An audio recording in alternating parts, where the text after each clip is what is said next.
Hello बच्चों, क्या हाल है। उम्मीद है आप सब ठीक होंगे।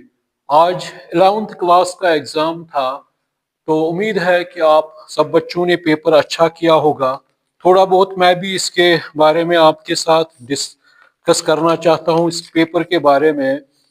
नंबर फर्स्ट बेटा, जो ऑब्जेक्टिव थे, a compound with empirical formula C3H4N has molecular mass of 108 AMU. The molecular formula is। ये देखेंगे, ये सॉल्व करना है बेटा। हमें पता है मॉलिक्यूलर मॉलिक्यूलर फॉर्मूला मास किसके बराबर है। मैंने कहा है ये N into empirical formula mass. Molecular formula mass बेटा है 108 N, और इंपेरिकल फार्मूला मास C3H4N का क्या निकलेगा, 3 इंटू 12। कार्बन का 12 है एटॉमिक नंबर, हाइड्रोजन का 1, नाइट्रोजन का 14। वो क्या आएगा बेटा, वो आएगा 36 प्लस 4 प्लस 14, वो आएगा 40, वो आएगा बेटा 54। वो आ गया 54, तो यहाँ पे 54। एन किसके बराबर आएगा बेटा, 108 अपॉन 54। वो क्या आएगा 54 2, वो क्या आएगा N2 निकला। हमें पता है मॉलिक्यूलर फार्मूला किसके बराबर होती है, एम्पिरिकल फार्मूला यानी इंटू एन। तो वो बेटा किसके बराबर आएगी, एम्पिरिकल फार्मूला हमें पता है C3H4N। ये क्या आ गया बेटा, 2, तो ये क्या आ गया सी। मॉलिक्यूलर फार्मूला क्या आएगी फिर, C6H248N2। बेटा इसका आ रहा है बी ऑप्शन, C6H8N2। ये आ गया। क्वेश्चन नंबर, ये objective second, the number of radial moves in 3s orbital is. तो इसके लिए आपको पता है बेटा, उसके लिए फॉर्मूला है n-l-1। ठीक है बेटा कि नहीं है। तो मुझे बताइएगा इसमें n का वैल्यू कितना है बेटा, 3 है। l का वैल्यू कितना है बेटा इसमें, l वैल्यू कितना है, s के लिए आपको पता है 0 है, p के लिए 1 है, तो यहाँ पे क्या आएगा 0 -1, 3 -1 वो क्या आएगा बेटा 2। तो इसका ऑप्शन क्या है बेटा, सेकंड। ठीक है ना, यानी फर्स्ट ऑप्शन है ए ऑप्शन, यानी 2 इसका आंसर है। अब which one of the following is most acidic, Al2O3, Na2O, sodium oxide, magnesium oxide, और बेटा कैल्शियम ऑक्साइड। तो मुझे बताइएगा इसमें कैल्शियम ऑक्साइड, मैग्नीशियम ऑक्साइड, ये बेसिक ऑक्साइड्स है। इसमें जो एम्फोटेरिक है, जो Al2O3 है, acidic as well as basic, तो इसका ऑप्शन बेटा आ रहा है ए, यानी Al2O3। ये है इसका। Another one, which of the following is an intensive property? Intensive अपने आप में IN means independent of, ये जो इसको intensive जो independent होती है क्वांटिटी पे, तो इसमें कौन है इंडिपेंडेंट। इंडिपेंडेंट ना वॉल्यूम है, ना मास है, ना इंटरनल एनर्जी है। तो इंडिपेंडेंट कौन है बेटा, temperature. So it is an intensive property. बाकी क्या है बेटा, वो एक्सटेंसिव प्रॉपर्टीज है जो डिपेंडेंट होती है क्वांटिटी ऑफ मैटर पे। अब अनदर वन क्वेश्चन है बेटा इसमें, objective, the hydronium ion concentration of a solution 2 into 10 to the power -5 molar, its pH is। ये भी बेटा सॉल्व करना है। pH किसके बराबर होता है बेटा, minus log of hydronium concentration H3O positive. तो बेटा pH किसके बराबर आएगा, minus log of hydronium concentration कितनी है, इसने दी है 2 into 10⁻⁻⁵। ये आ गया बेटा। ये आएगा pH माइनस, ये क्या आएगा बेटा, लॉग, आपको पता है लॉग m इंटू एन किसके बराबर होता है, वो होता है बेटा log m plus log n। ठीक है बेटा कि नहीं है, वो इसके बराबर होता है। तो वो किसके बराबर आएगा फिर बेटा, वो आएगा log 2 plus log 10 to the power -5। ये भी आपको पता है log m raise power n किसके बराबर होता है, n log m के बराबर। तो ये क्या आएगा बेटा pH माइनस, ये क्या आएगा बेटा log 2, ये क्या आएगा प्लस, ये आएगा यहाँ पे बेटा ये क्या आएगा log 10। log 10 किसके बराबर होता है, 1 के बराबर, 1 के बराबर। तो ये क्या आएगा बेटा, pH किसके बराबर आएगा, माइनस, ये क्या है log 2, ये क्या है प्लस माइनस -5 आएगा ये बेटा। ये क्या आएगा बेटा यहाँ पे log 2 किसके बराबर, 0.3010 -5। पीएच किसके बराबर आएगा बेटा, -10 माइनस माइनस प्लस, ये क्या आएगा 5 माइनस 0.3010, यानी 5 माइनस 0.3010, यानी इस तरह 10 में से 9, यहाँ पे बेटा क्या आएगा ये 9 में से 3, यहाँ पे 4, इसमें बेटा आ रहा है 4.7, यानी 4.69 अप्रोक्सीमेटली बेटा क्या आ रहा है इसका आंसर 4.7। ये इसका बेटा है E option. Which of the following is the strongest conjugate base. यहाँ पे बेटा दिया है Cl नेगेटिव, SO4 नेगेटिव, हमें पता है नाइट्रिक एसिड है, ये स्ट्रॉन्ग एसिड है, HCl है, ये स्ट्रॉन्ग एसिड है, और बेटा इसमें HSO4 या H2SO4 ये क्या है स्ट्रॉन्ग एसिड्स है, यानी H2SO4, मगर इनकी बेसिस क्या होती है कमजोर। मगर अगर हम देखेंगे वीक एसिड कौन है बेटा, एसिटिक एसिड यानी इथेनोइक एसिड, इसकी बेस क्या होगी बेटा स्ट्रॉन्ग बेस, तो इसकी कंजुगेट बेस इसमें कौन सा स्ट्रॉन्गेस्ट है बेटा कंजुगेट, सी ऑप्शन, यानी इसमें बेटा आ रहा है CH3CO नेगेटिव। ठीक, तो ये भी आ गया बेटा। अब इसके बाद in the following chemical equation SO2 बहुत सारा हमने किया ऑक्सीडेशन रिडक्शन में, +2 times HNO3 gives H2SO4 +2 NO2। इसमें बेटा अगर हम देखेंगे इसमें, हालांकि इसको भी बेटा ये देखेंगे यहाँ पे, इसके बाद ये करेंगे। अब पहले देखेंगे बेटा oxidation state of carbon in CO3 negative, carbonate ion में इसका ऑक्सीडेशन स्टेट क्या आएगा, X+3 -2 x -6 x किसके बराबर आएगा -2 + 6 x किसके बराबर आएगा बेटा +4। तो इसका ऑप्शन क्या है बेटा +4 इसका है, ये भी आ गया। अब इसके बाद है बेटा which of the following is aromatic. तो ये बेटा एरोमेटिसिटी के बाद पता है आपको, Debye Huckel rule, sp2 hybridisation, conjugation, planar होना चाहिए। इसमें बेटा सारे sp3 हाइब्रिडाइज्ड, ये साइक्लोप्रोपेन है, ये नहीं आएगा। फिर इसके बाद बेटा ये है साइक्लोप्रोपीन, इसमें एक इसमें है sp3 हाइब्रिडाइज्ड स्टेट में, ये भी एरोमेटिक नहीं है। फिर इसके बाद बेटा ये आ रहा है साइक्लोब्यूटेन, इसमें भी यही कहानी sp3 sp2, ये भी नहीं।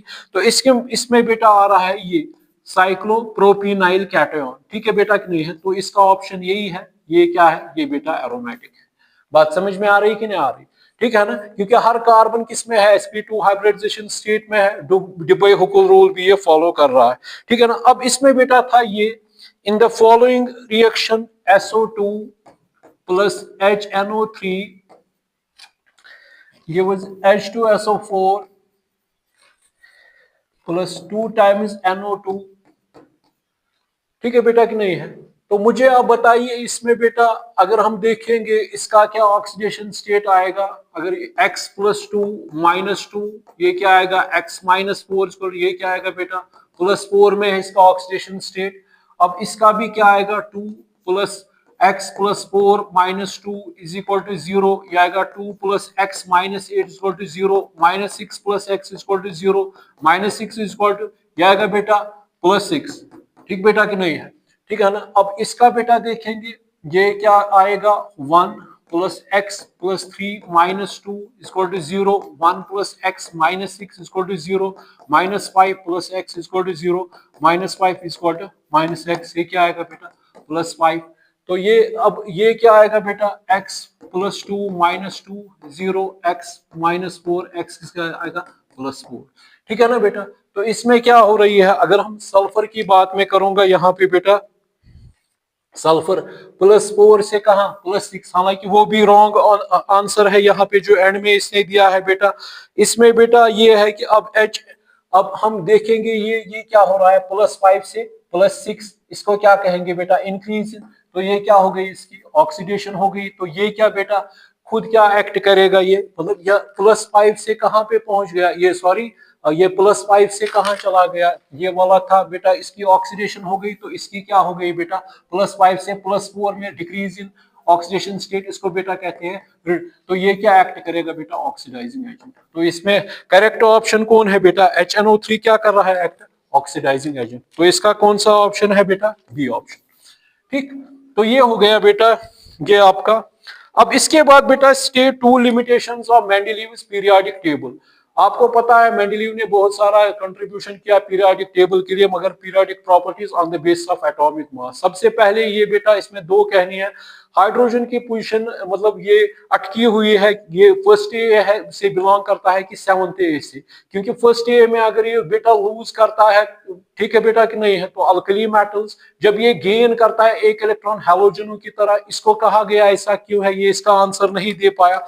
दूसरा बेटा इसने कुछ गैप्स रखी जब एलिमेंट्स डिस्कवर नहीं हुए थे। तीसरा ये भी था बेटा ये कि जो आइसोटोप्स है ना, वो हालांकि उसके लिए भी हमारे पास पीरियोडिक टेबल में स्पेस नहीं है, क्योंकि इसका जो कंसेप्ट था periodic properties of elements are based on atomic masses, ठीक है बेटा कि नहीं है। तो आइसोटोप्स बहुत सारे हैं, चाहे हाइड्रोजन हो, चाहे कोई ऑक्सीजन हो, चाहे कोई भी नाइट्रोजन हो, इसके लिए भी ये आंसर नहीं दे पाया। अब इसके बाद बेटा अनदर वन है बेटा mechanism of sulphonation of benzene.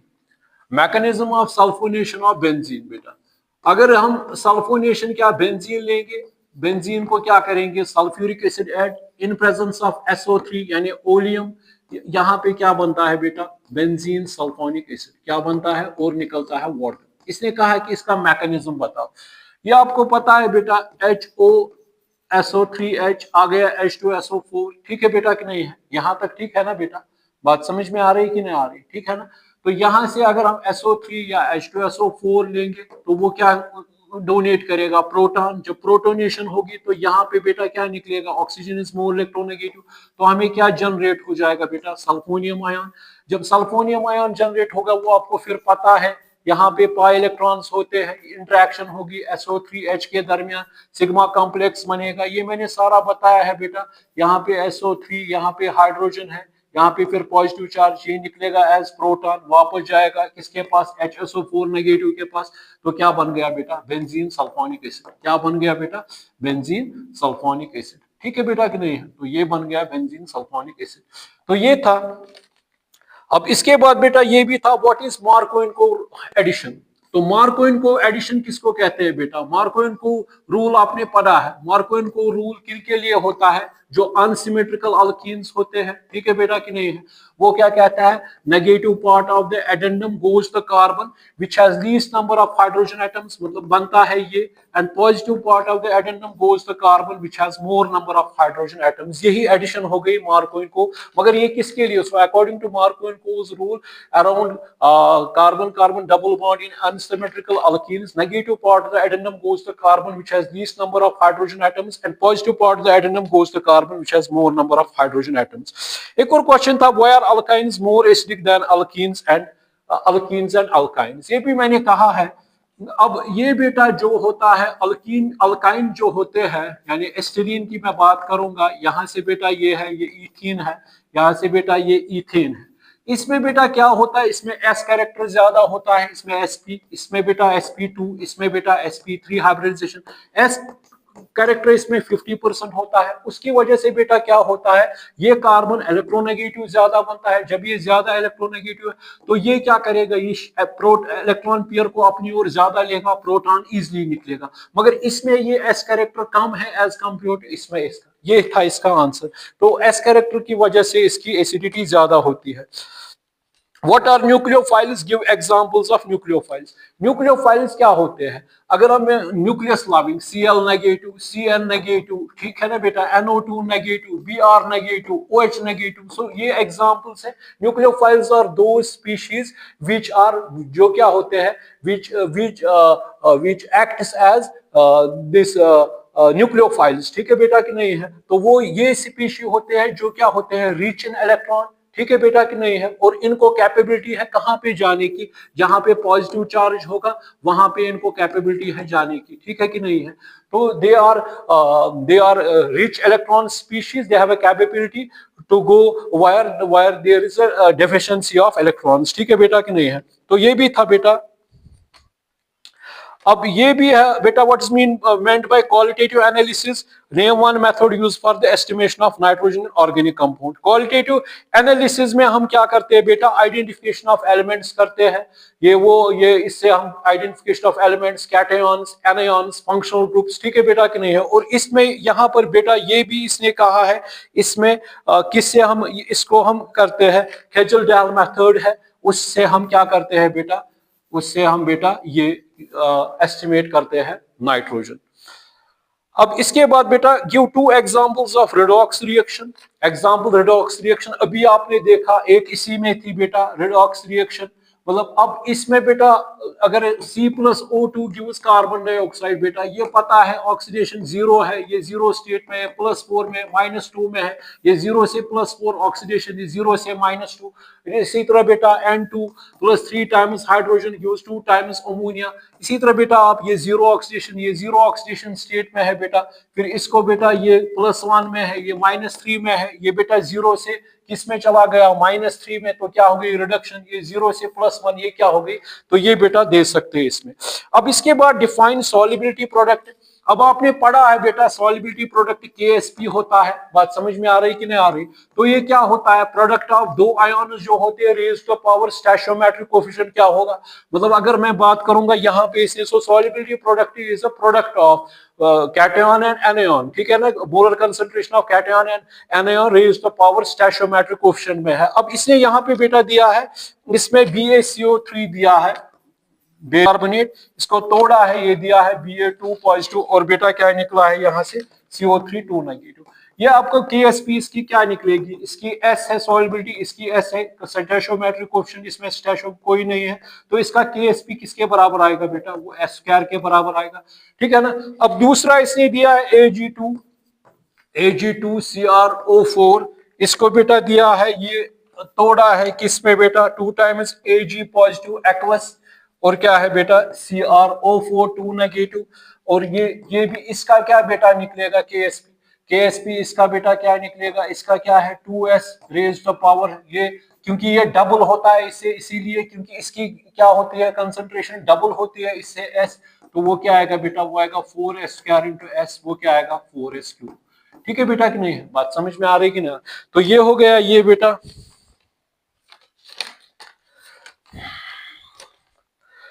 तो ये भी इसमें आ गए मार्कोइनको रूल, सल्फोनेशन, एसिडिक कैरेक्टर। एक और है बेटा कार्बेनियन। तो कार्बेनियन क्या होता है बेटा, आपको पता है कार्बेनियन वो होता है जो इलेक्ट्रॉन रिच स्पीशीज होता है, न्यूक्लियोफाइल एक्ट करता है, बात समझ में आ रही है बेटा कि नहीं है? तो ये तब जनरेट होगा, ये तब जनरेट होगा जब कार्बन के साथ वो इलेक्ट्रोनेगेटिव एटम होगा जो क्या होगा बेटा, जैसे लिथियम है, तो लिथियम क्या होता है लेस इलेक्ट्रोनेगेटिव देन कार्बन, तो उसकी वजह से क्या कार्बन क्या लेगा यहाँ पे ये इलेक्ट्रॉन पेयर, बात समझ में आ रही कि नहीं आ रही? ठीक है बेटा कि नहीं है?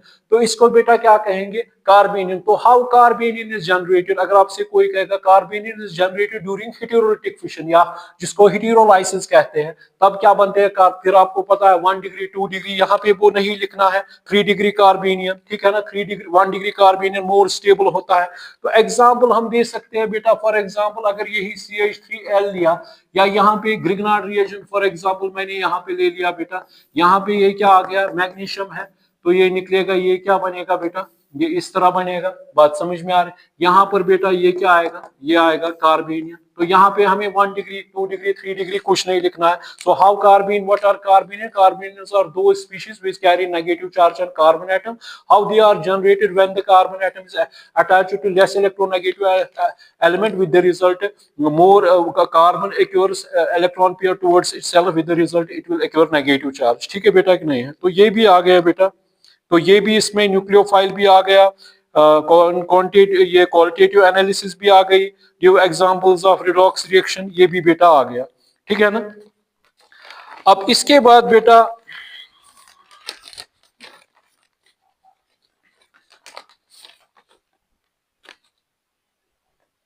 हाँ बेटा, अब बेटा इसके बाद हाँ सेक्शन C। अब इसमें बेटा हाँ जी,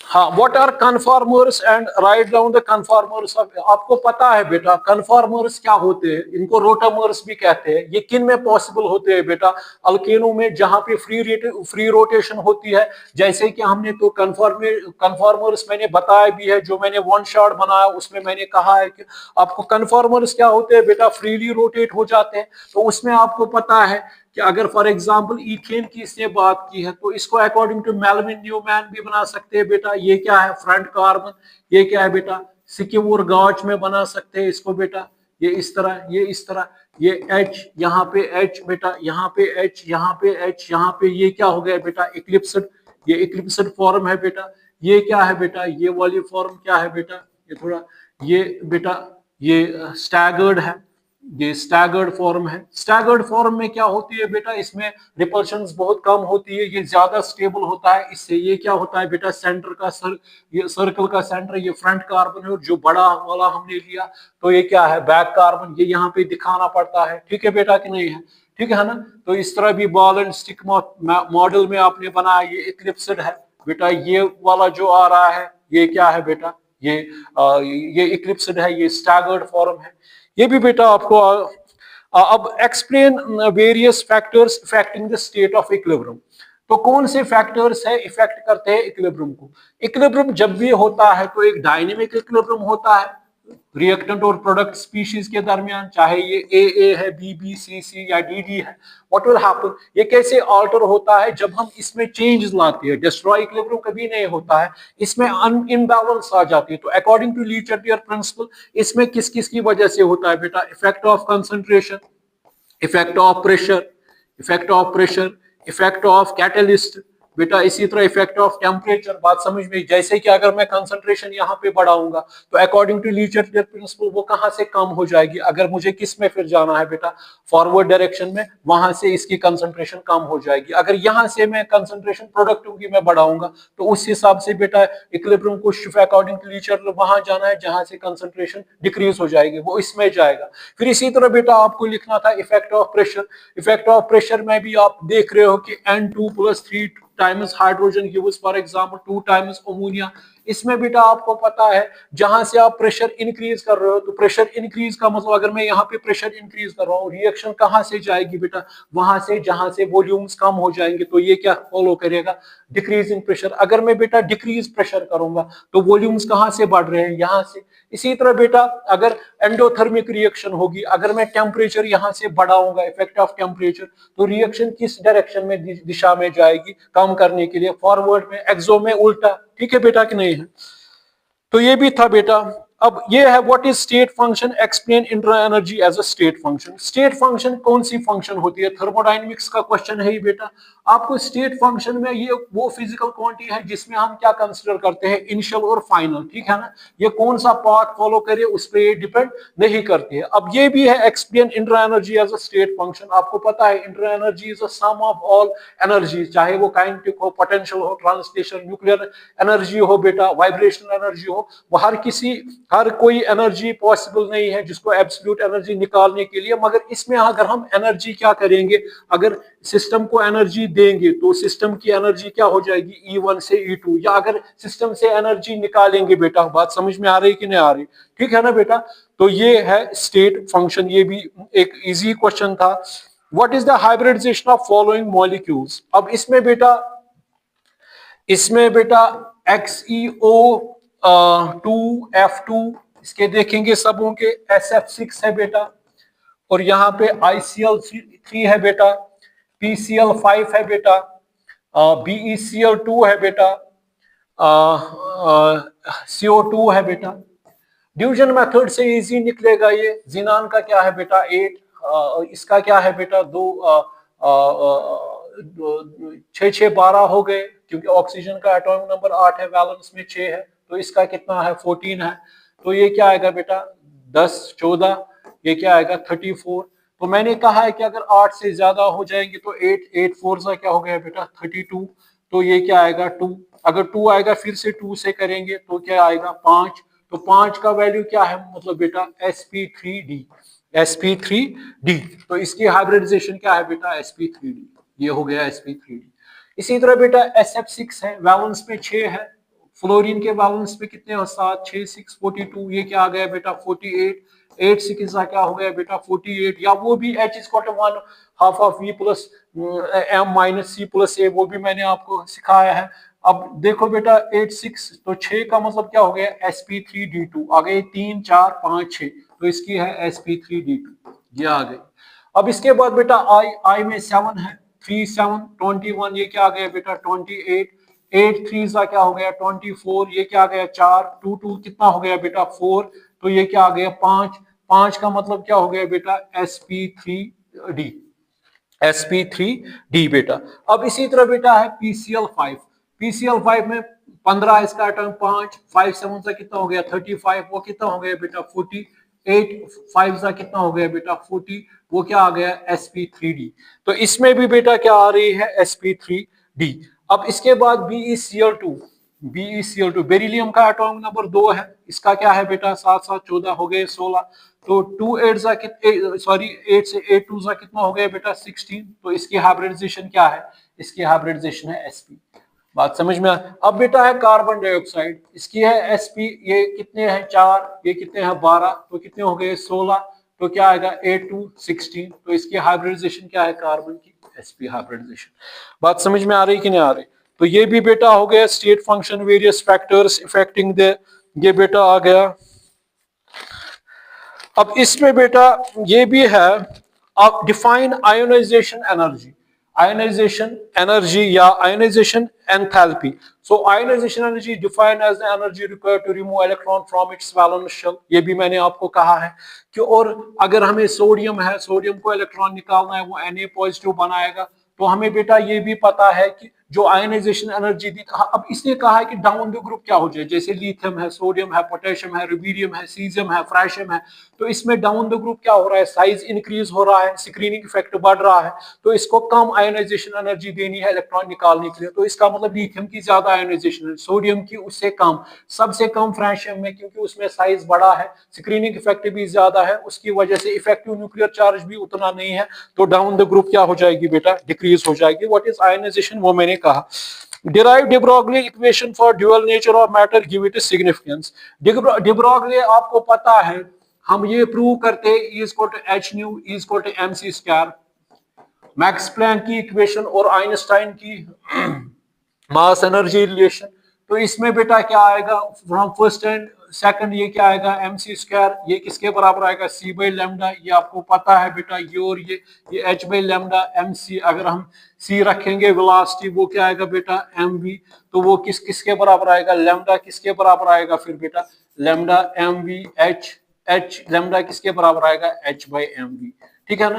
तो ये किसके लिए, de Broglie किसके लिए, जो भी कोई ऑब्जेक्ट होता है उसका ड्यूअल कैरेक्टर होता है, मतलब उसमें बेटा क्या होता है, पार्टिकल नेचर भी होता है और वेव नेचर भी होता है, मगर अब ये है कि ये ज्यादातर किस पे, जो माइक्रोस्कोपिक बॉडीज होती है उनपे वेव कैरेक्टर ज्यादा होता है, ठीक है ना। जो अब इसमें भी सिग्निफिकेंस क्या है, या ज्यादातर किस पे मतलब अप्लाई होती है बेटा, माइक्रोस्कोपिक बॉडीज पे, क्योंकि हालांकि de Broglie ड्यूअल मैटर है, हर किसी का जो बेटा है ये किसका है, मतलब कोई भी ऑब्जेक्ट है उसका ड्यूअल नेचर ऑफ मैटर होता है according to de Broglie's equation. बात समझ में आ रही कि नहीं आ रही, ठीक है ना बेटा, वेव नेचर। अब बेटा explain law of multiple proportion, multiple proportion भी आपको बेटा पता है, जॉन डाल्टन ने लिया, उसने कहा कि अगर कंपाउंड बनाते हैं, फॉर एग्जांपल अगर हम वाटर की बात करेंगे H2O या H2O2, हमें पता है एक का मास क्या करते हैं फिक्स्ड, और इनके दरमियान क्या रेशो निकलता है बेटा,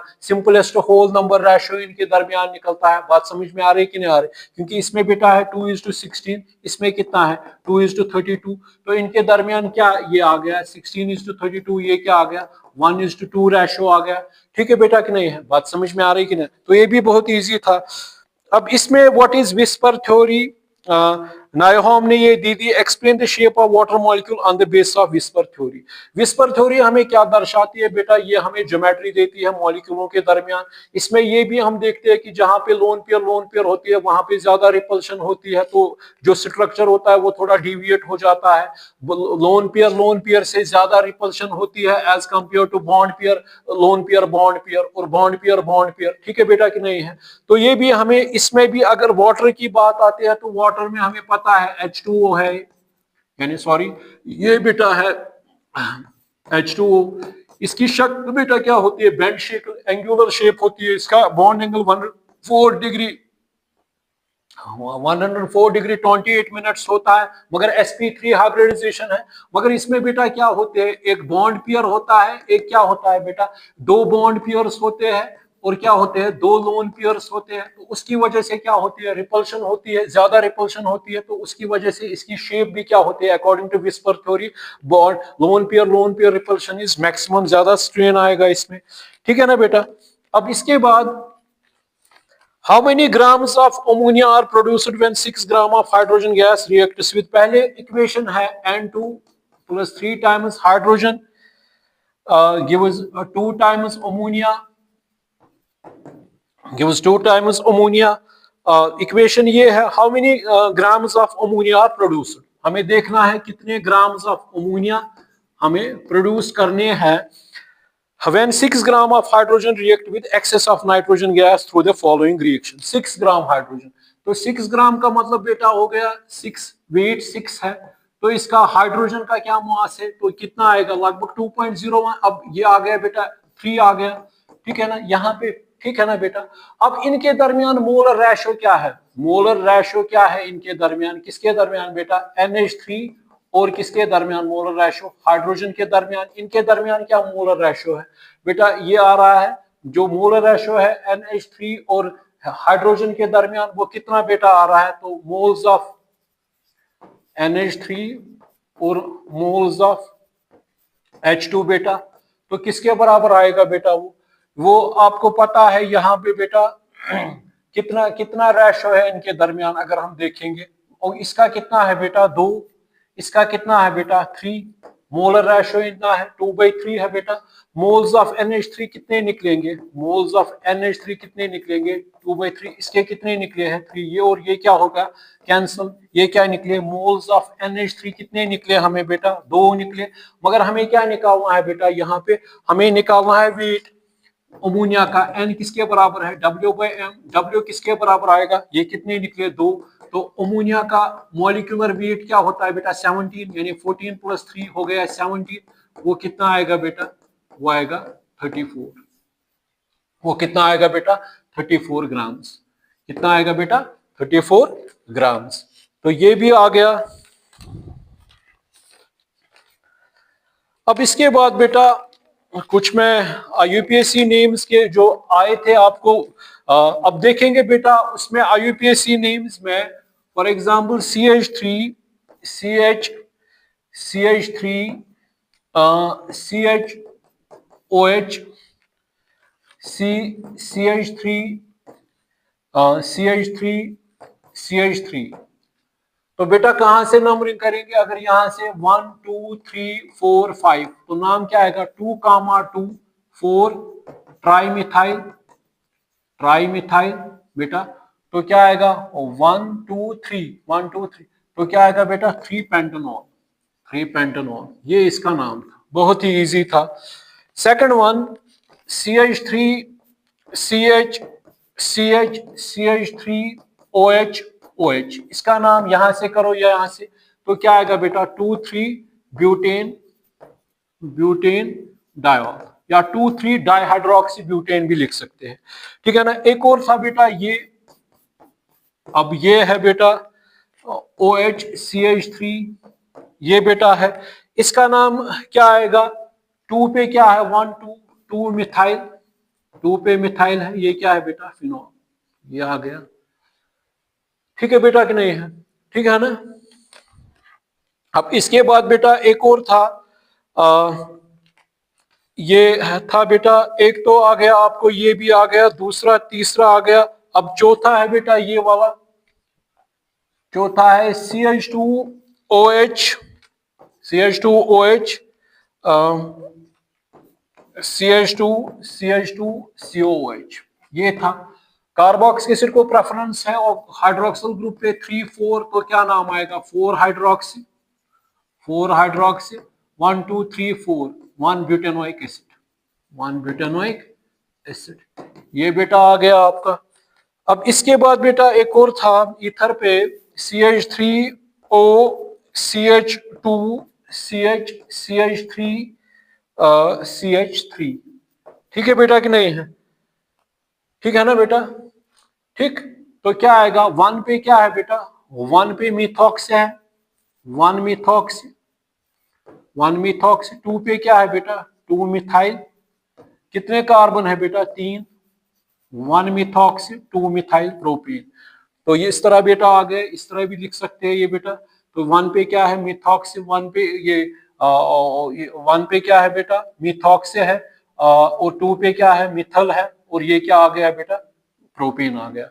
बात समझ में आ रही कि नहीं आ रही? तो ये आपके नेम्स भी आ गए बेटा। अब इसमें बेटा ये भी क्वेश्चन आया था आपको, रदरफोर्ड गोल्ड एक्सपेरिमेंट जो उसने किया था, थिन गोल्ड फॉइल एक्सपेरिमेंट, आपने 9 से पढ़ा है।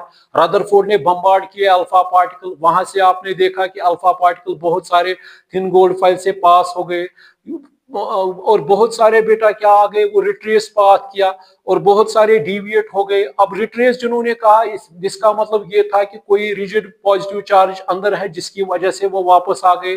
फिर एक और निकला कि उनके दरमियान क्या है बेटा स्पेस है, कुछ खाली स्पेस, न्यूक्लियस और एक्स्ट्रा न्यूक्लियर, इसीलिए वो इजीली पास हो गए। कुछ डिविएट हो गए इसलिए क्योंकि इलेक्ट्रॉन जो हो गए उसकी वजह से उन्होंने क्या किया बेटा उनका एंगल चेंज हो गया। तो इसका फिर उसके बाद बेटा इसके लिमिटेशंस क्या निकली? लिमिटेशंस ये निकली कि रदरफोर्ड ने कहा कि जो ये इलेक्ट्रॉन्स होते हैं ये घूम रहे हैं, मगर जब ये घूमेंगे घूमेंगे उसका मतलब ये क्या है, इनकी वेलोसिटी क्या हो जाएगी, कम हो जाएगी। जब वो वेलोसिटी कम हो जाएगी, धीमा पड़ेगा, वो मर्ज हो जाएंगे, किसमें न्यूक्लियस में हो जाएंगे मर्ज, तो उसकी वजह से मॉलिक्यूल क्या हो जाएगा अनस्टेबल। ये हालांकि ये नहीं है, वो ये एटम स्टेबल है, मगर इसका आंसर वो नहीं दे पाया। ये लिमिटेशंस थी बेटा। बात समझ में आ रही कि नहीं आ रही?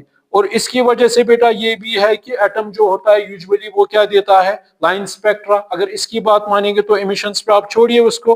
अब इसके बाद बेटा एक और क्वेश्चन था, what is an orbital, describe the shape of S and P and D orbital. ये आपको पता है ऑर्बिट किसको, ऑर्बिट एक सर्कल होता है, ऑर्बिटल वो होते हैं जहां पर probability of finding an electron is maximum. ठीक है बेटा, और ये 3D कॉन्सेप्ट है। इसमें भी बेटा आपको पता है एस पी डी है। अब एस में आपको पता है ये स्फेरिकल होता है, पी डम्बेल होता है, डी डबल डम्बेल होता है बेटा। डी डबल ये भी मैंने आपको बताया है, डबल डम्बेल होता है, पी डम्बेल शेप, एस की स्फेरिकल होती है। अब एस में भी बहुत सारे आ रहे हैं बेटा, 1s 2s 3s, तो इनका साइज जितना क्वांटम नंबर बढ़ रहा है तो इनका एस जो ये बड़ा है 3s एज कम्पेयर 4s इसके मुकाबले। ठीक है बेटा कि नहीं है? और ये क्या होते हैं, ये यूनिफॉर्म होते हैं हर दिशा में। मगर अगर पी की बात करेंगे, पी ऑर्बिटल, ये किसी इनकी 3 दिशाएं होती है, P X P Y P Z. ठीक है बेटा कि नहीं है? तो हर किसी ऑर्बिटल में कितने कितने इलेक्ट्रॉन आते हैं, 2 2। इनका एन वैल्यू डिफरेंट हो सकता है, 3p का, 4p का एन वैल्यू 4 है, इसी तरह 5p का। मगर इसमें हर P X P Y P Z में 2 2 इलेक्ट्रॉन्स आते हैं बेटा। और इसके साथ साथ ये भी होता है, इनका एल वैल्यू क्या होता है बेटा 1, उनका एल वैल्यू क्या होता है बेटा एस। इसी तरह डी जो होता है उसमें बेटा क्या होता है डी एक्स, ये D X Y, D Y Z, D Z X, D X square minus Y square, D Z square बेटा। ठीक है बेटा कि नहीं है? बात समझ में आ रही कि नहीं आ रही? तो ये है, इसमें भी ये डिवाइड हुए हैं बेटा, एक होता है T2G, एक होता है ये EG है, और ये क्या है बेटा TTG ऑर्बिटल्स। ठीक है बेटा कि नहीं है? तो ये यहाँ पे इसमें थोड़ा आपको और लिखना था। अब इसी तरह बेटा what is hyper conjugation, explain the stability of carbocation on the basis of hyper conjugation. ये भी बेटा आपको पता है कि हाइपर कंजुगेशन को बैकर-नाथन इफेक्ट भी कहते हैं, इसको नो बॉन्ड रेजोनेंस भी कहते हैं। ठीक है बेटा कि नहीं है? ये आपको पता है कार्बोकैटायन फ्री रेडिकल में या अल्कीनों में ये पाया जाता है। ठीक है बेटा कि नहीं है? इसमें भी आपको पता है ये कि अगर हमारे पास इस तरह बेटा सिस्टम है तो ये भी आपको पता है यहाँ पे, तो इसमें बेटा जब ये बॉन्ड ब्रेक डाउन हो जाता है, जब ये बॉन्ड ब्रेक डाउन मतलब विद ये क्या निकलता है बेटा एज H पॉजिटिव निकलता है, H पॉजिटिव। यहाँ पे क्या आते हैं इलेक्ट्रॉन पेयर, ये किस कहाँ जाएंगे, ये कहाँ जाएगा बेटा इस तरह। फिर इसका एक और कैनोनिकल स्ट्रक्चर कैसे बनेगा, यहाँ से ये नो बॉन्ड रेजोनेंस इसको क्यों कहते हैं बेटा, क्योंकि यहाँ पे कोई भी बॉन्ड नहीं होता है H पॉजिटिव और इसके दरमियान, ये भी मैंने पढ़ा है आपको। ठीक है बेटा कि नहीं? इसी तरह अगर दूसरा स्ट्रक्चर बनाएंगे वो इस तरह आएगा, यहाँ पे अपना यही रहेगा, ये बेटा निकलेगा, यहाँ पे ये है बेटा, ये इस तरह है, और ये बेटा इस तरह है, यहाँ से ये बेटा, ये मैंने आपको कहा ये जाएगा, ये जो नेगेटिव इधर जाएगा, ये इधर जाएगा। तो ये भी है कि अब कितने हाइपर कंजुगेटिव इफेक्ट्स बनते हैं डिपेंड करता है अल्फा हाइड्रोजन कितने होंगे। जितने अल्फा हाइड्रोजन ज्यादा होंगे बेटा उतने ज्यादा निकलेंगे।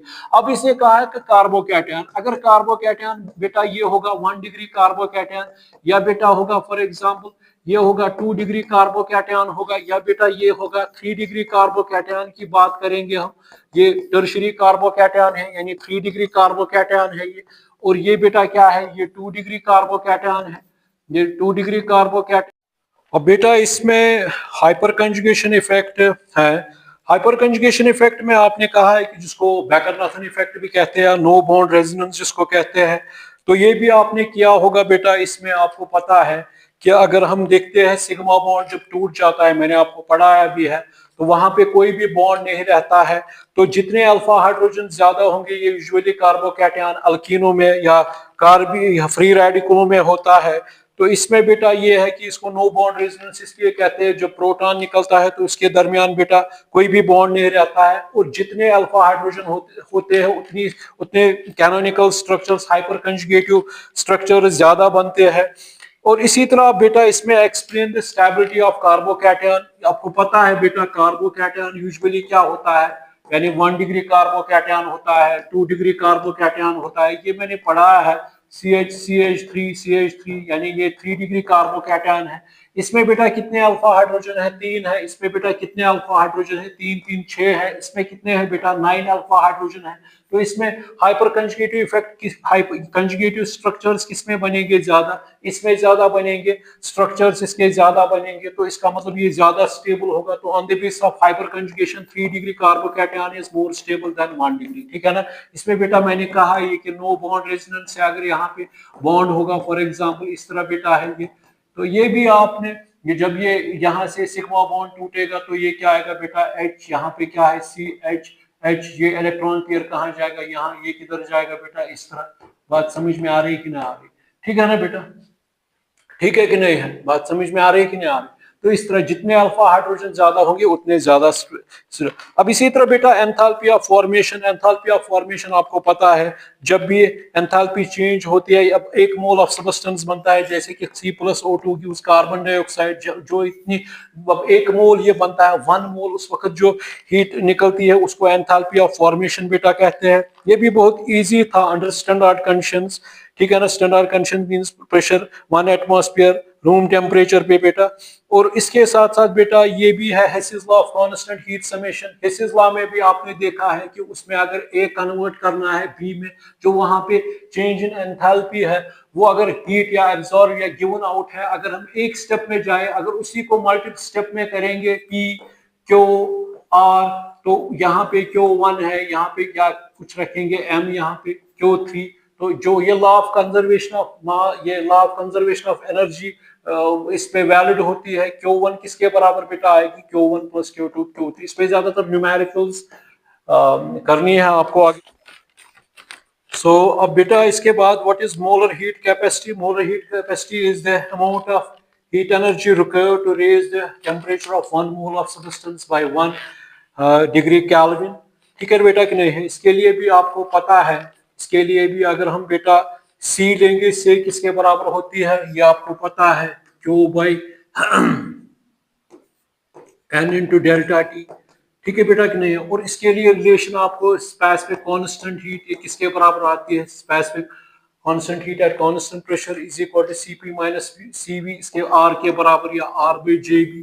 ये भी आपने बेटा मेरे ख्याल से की होगी। तो मुझे उम्मीद है कि आपको ये समझ आए हो। हाँ, इसमें बेटा enthalpy of formation, enthalpy of formation किसको कहते हैं, जब एंथैल्पी, जब एक मोल ऑफ सब्सटेंस बनता है, चाहे for example C+O2 carbon dioxide बनता है 1 मोल अंडर स्टैंडर्ड कंडीशंस, ठीक है बेटा कि नहीं है, जो उस वक्त चाहे एनर्जी एक्सोथर्मिक हो या एंडोथर्मिक हो, उसको क्या कहते हैं बेटा, एंथैल्पी ऑफ फॉर्मेशन। तो इसी तरह बेटा इसमें भी Hess's law of constant heat summation, वो भी आप, वो क्या करता है, law of conservation of energy follow. उसमें वो कहता है कि अगर हम क्या करेंगे, एक ट्रांसफर करेंगे एक सब्सटेंस को, दो, उस वक्त जो एनर्जी निकलती है, अब मान के चलिए क्यों निकलेगी, अगर इसी को हम डिफरेंट स्टेपों में तोड़ेंगे, यानी यहाँ पे x, यहाँ पे फिर y, यहाँ पे कुछ ये, फिर उसके बाद ये, अगर इसको देखेंगे Q1 Q2 number of steps, मतलब इसका मतलब ये है कि अगर हम बेटा क्या करेंगे, अगर ए को कन्वर्ट करेंगे बी में, 2 स्टेपों में, चाहे मतलब एक डायरेक्टली हम चाहे या स्टेपों में जाए, जो एनर्जी चेंज होगी वो बराबर होगी लॉ ऑफ यानी Q1 बराबर होगी किसके बराबर, Q1 प्लस